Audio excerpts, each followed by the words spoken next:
Welcome back to Kindness Stories, where every week we bring you true and touching tales that remind us of the power of compassion, humanity, and unexpected connections. If you believe the world could use more kindness, you're in the right place. Make sure to subscribe and turn on notifications so you never miss a new story. That might just warm your heart or even change your life.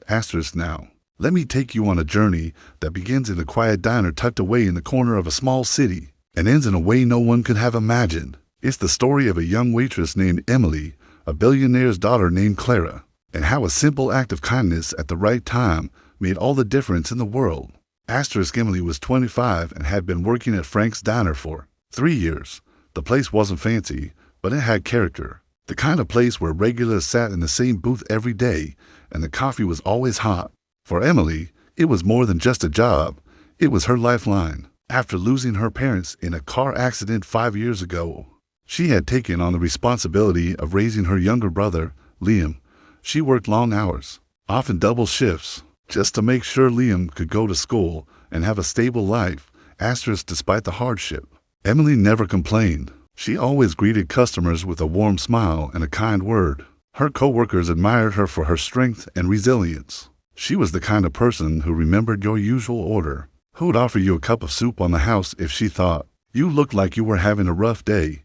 The kind of person who listened. It was a rainy Tuesday afternoon when Clara first walked into the diner. She was tall and painfully thin, with sunken cheeks and hollow eyes that seemed to look right through people. Her designer coat, soaked from the rain, clung to her small frame. She took a seat in the farthest booth, away from the few other patrons, and sat there quietly, not even glancing at the menu. Emily noticed her immediately. There was something fragile about the young woman, something that made her heart ache. She approached the booth with her usual gentle smile. Hi there. Welcome to Frank's. Can I get you something warm to drink? Clara looked up, startled. It was clear she hadn't been expecting conversation. She hesitated, then whispered, "Just water, please." Emily nodded and returned moments later with a glass of water and a small bowl of homemade chicken noodle soup. "On the house," she said softly. "It's cold out there. This will help warm you up." Clara stared at the soup as if it were some kind of foreign object. She didn't touch it. She didn't even thank Emily. She just sat there, her fingers wrapped tightly around the glass of water, staring out the window as the rain continued to pour. Emily didn't press her. She knew better than to force kindness. Instead, she kept an eye on her from a distance, checking in quietly every so often. After nearly an hour, Clara left without a word, leaving the untouched bowl of soup and a $10 bill under the glass. The next day, Clara returned. Same booth, same request. "Just water." Emily repeated her actions. Water and a bowl of soup, gently placed on the table. This time, Clara looked at the soup a little longer. Her hands trembled as she picked up the spoon. She brought it to her lips and took a tiny sip. Her eyes welled up with tears. "It's good," she whispered. Emily smiled. "Genuinely, I'm glad you like it. It's made with love." Day after day, Clara returned. Slowly, she began eating more. A few spoonfuls turned into half a bowl, then a full one. Emily never asked questions. She just kept showing up with warmth and consistency. She spoke to Clara like she would anyone else, not treating her like she was broken, just human. That made all the difference. After weeks, Clara finally opened up. "My name is Clara. I haven't eaten properly in over 2 years. I've been to every specialist, every rehab center. Nothing worked, but something about this place, about you. It feels safe."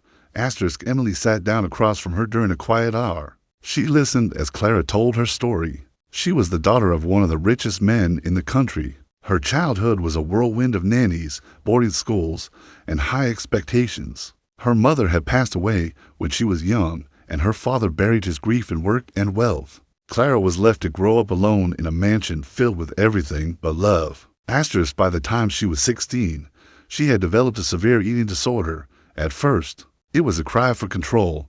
Then, it became her identity. She withered away while the world praised her for being thin. Her father threw money at doctors and nutritionists, but never once sat down to ask her how she felt.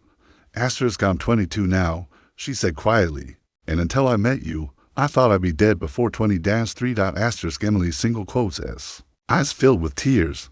But she didn't let them fall. She reached across the table and took Clara's hand. Asterisk, you're not alone anymore, she said. Asterisk, the next morning, Emily arrived for her shift as usual, but something was different. There was a sleek black car parked out front, and a man in a sharp suit standing by the door. He approached her as she stepped inside. Asterisk, Miss Emily, my name is Marcus. I work for Mr. Hawthorne. Asterisk, Emily blinked, confused. Who? Asterisk, Clara's father. He'd like to speak with you. Asterisk, Emily followed Marcus outside, where another man waited by the car. He was tall, with silver hair and piercing blue eyes. He looked powerful, but tired. He extended his hand. Asterisk, I'm Robert Hawthorne. I believe you've met my daughter, Clara. Asterisk, Emily nodded, unsure of what to say. Asterisk, I wanted to thank you. He continued. My daughter has been sick for a long time. Nothing we tried helped. Then she started coming here. She speaks about you constantly. She says you listen, that you didn't judge her, that you made her feel human again. Asterisk, Emily felt a lump in her throat. Asterisk, I didn't do much, she replied. I just gave her soup and kindness. Asterisk, that's more than most have done, Robert said. I owe you a debt I can never repay, but I'd like to try. Asterisk, over the next few days, everything changed. Robert offered to pay off Emily's student loans and set up a college fund for Liam. He bought the diner from his aging owner, who had been looking to retire, and gave Emily full ownership. She was now the proprietor of Frank's Diner.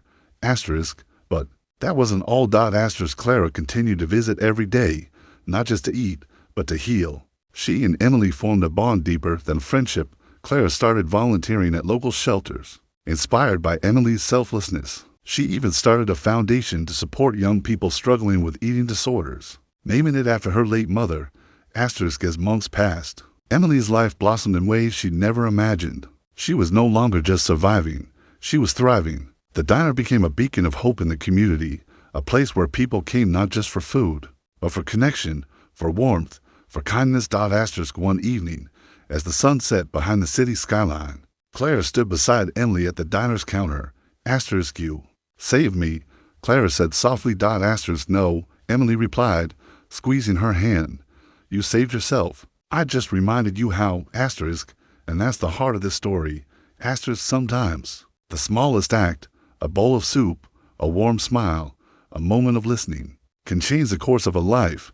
You never know what someone is going through, what burdens they carry in silence, but kindness, real and genuine, can break through even the darkest of storms. Asterisk, Emily didn't set out to change a life.